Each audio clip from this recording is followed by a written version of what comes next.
My name is Daniel. I'm 31 years of age, originally from Denmark. I come from a family in the meat industry. My grandfather has been production manager for tulip production, which is in the middle northern region of Denmark. He has done that until he pensioned back in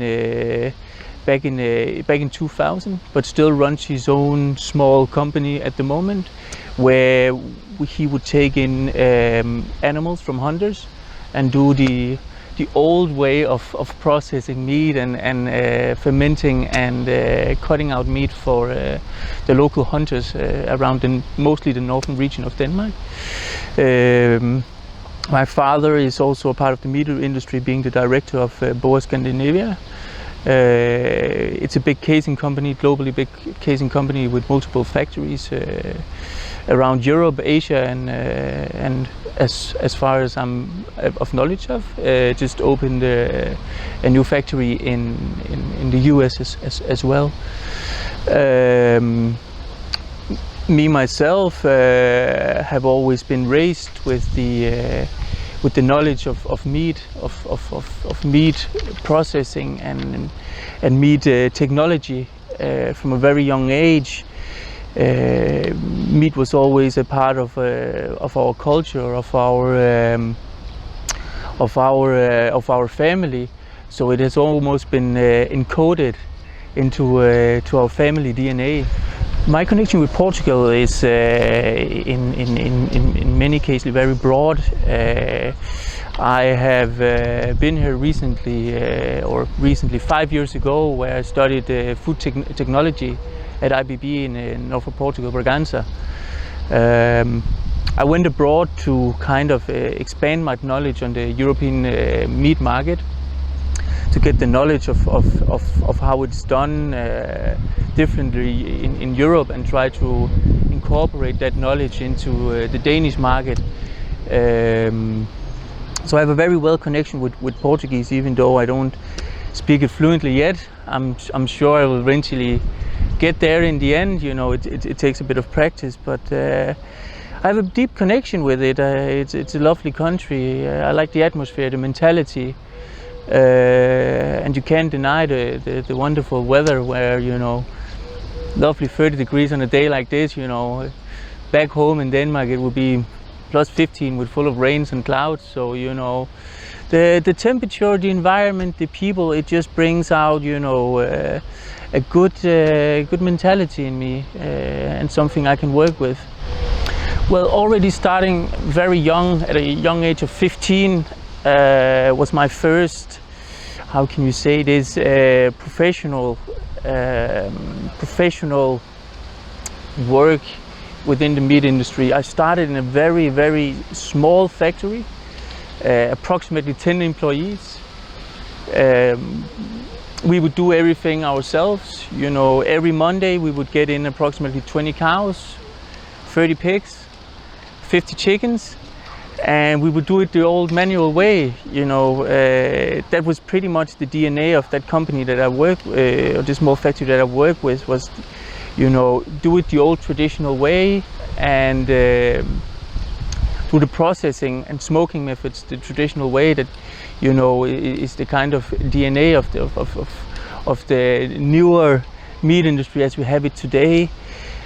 From there on, I moved to a bigger company called Salling Group, which is one of the biggest supermarket chains in Denmark, if not the biggest.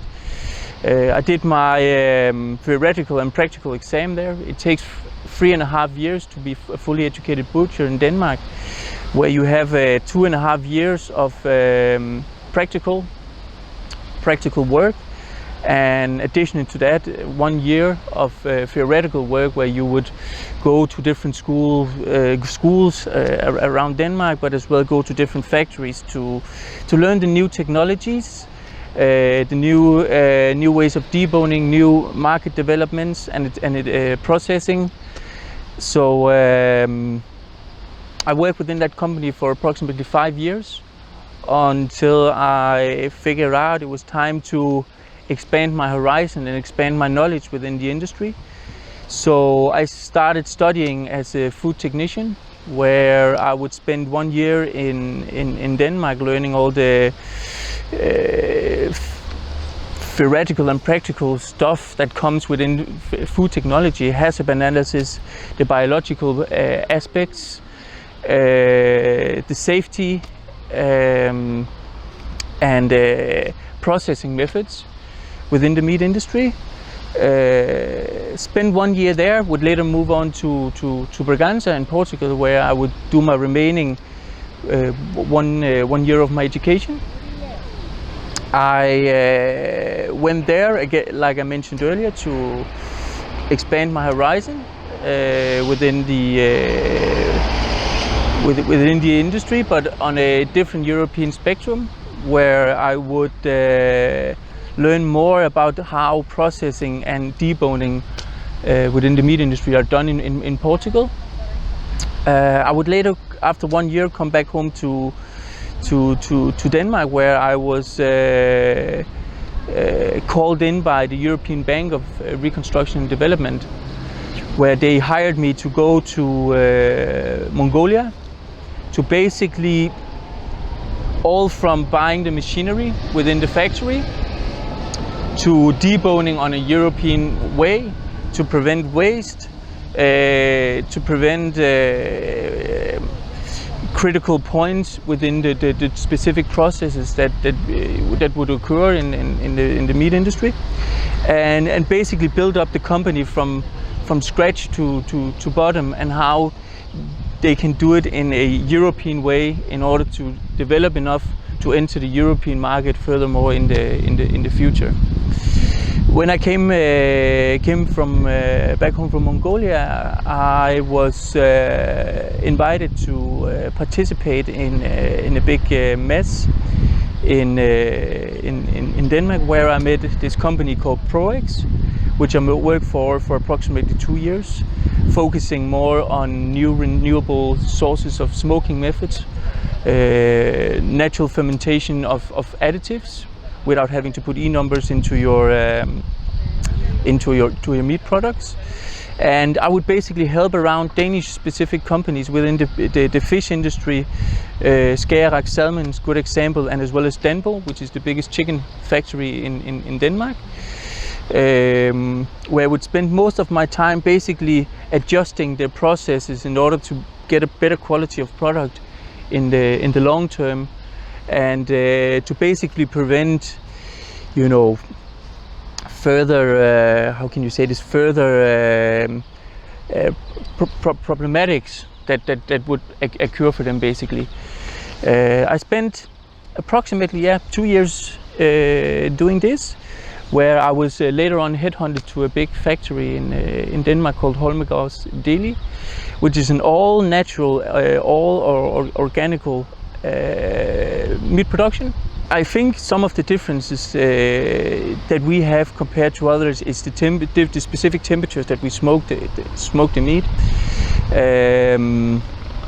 And in addition to this, I work with Red Arrow, American company, where we would try and develop specific smoking processes where you leave out a lot of the toxins and a lot of the hazardous component that you transfer to the traditional smoking methods. We worked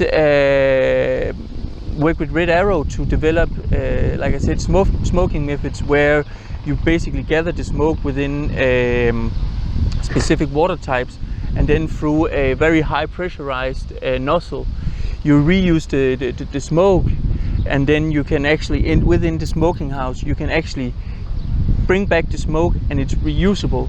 So that basically means in the long term, when we talk about in 2020 approximately, you know, the European Union has said, you know, we need to reduce the CO2 within specifically in the meat industry when it comes to smoking methods. This is something I work with in order to basically what we call bind the smoke back to liquids, so you don't have to have a direct smoke out of the factory basically. So this is basically what I can offer as well, is this newer technologies what's happening in the future within the meat industry, what can we expect on the long term, and in order to help to develop these investments for the future, instead of it being too late in the long term, and you suddenly have to abide by some rules that specific factories are not able to do yet. So, you know, this is something, you know, I will be able to bring to the table as well. Amazing contacts abroad of Europe, America, as well as a wonderful family that has combined more than, what can you say, 80 years of experience abroad in my family within specific or different subjects within the meat industry. So the knowledge and the contacts are there in order to secure a well-developed business on the long run, definitely.